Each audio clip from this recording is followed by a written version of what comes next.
महत्त्वाची बातमी, देशातील सर्वात लांब दुहेरी बोगद्याच्या कामाचा शुभारंभ होतोय। ठाणे बोरीवली दुहेरी बोगद्याच्या कामाचा डीपीएमद्वारे शुभारंभ झाला। फडणवीस शिंदे यांच्या उपस्थितीत या कामाचा शुभारंभ होणार आहे। 1.5 तासांचा प्रवास अवघ्या 15 मिनिटात यामुळे पूर्ण होईल। देशातील सर्वात लांब ठाणे बोरीवली दुहेरी प्रकल्पाच्या कामाचा टीबीएमद्वारे शुभारंभ आज राज्याचे मुख्यमंत्री देवेंद्र फडणवीस, उपमुख्यमंत्री एकनाथ शिंदे तसेच उपमुख्यमंत्री सुनेत्रा पवार यांच्या प्रमुख उपस्थितीत होईल। ठाण्यातील मानपाडा येथून टीबीएमद्वारे या प्रकल्पाचं उद्घाटन होणार असून शुभारंभानंतर खऱ्या अर्थाने या महत्त्वाकांक्षी प्रकल्पाला गती मिळेल। हा बोगदा पूर्ण झाल्यानंतर ठाणे बोरीवली हा 1.5 तासांचा प्रवास अवघ्या 15 मिनिटात पूर्ण होईल। याचा आढावा घेतला आमचे प्रतिनिधी कुणाल भोईटे यांनी।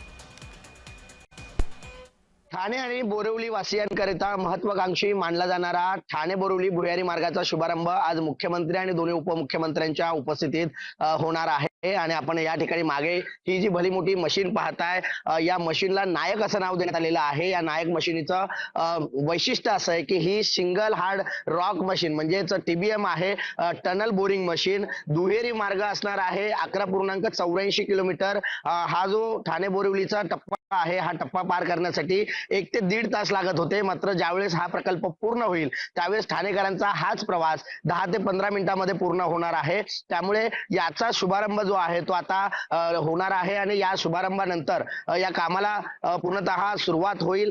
एकंदरीतच हा भुयारी मार्ग जो आहे तो संजय गांधी राष्ट्रीय उद्यानाच्या खालून जाणार आहे। त्यामुळे पर्यावरणीय क्षेत्राला कमीत कमी परिणाम देत या संपूर्ण प्रकल्पाचं काम जे आहे ते सुरू असणार आहे। त्यामुळे ठाणेकरांचा बराचसा वेळ हा प्रवासामध्ये, ठाणे ते बोरिवली प्रवासामध्ये जात होता। 1 ते 1.5 तास लागत होते। मात्र याच प्रकल्पाच्या शुभारंभानंतर म्हणजे 2028 पर्यंत हा प्रकल्प पूर्ण करण्याची जी डेडलाईन आहे ती देण्यात आलेली आहे। त्यामुळे 2028 नंतर ठाणेकरांचा जो वाहतूक कोंडीतला प्रवास आहे तो संपुष्टात येणार आहे। कुणाल भोईटे, जय महाराष्ट्र न्यूज।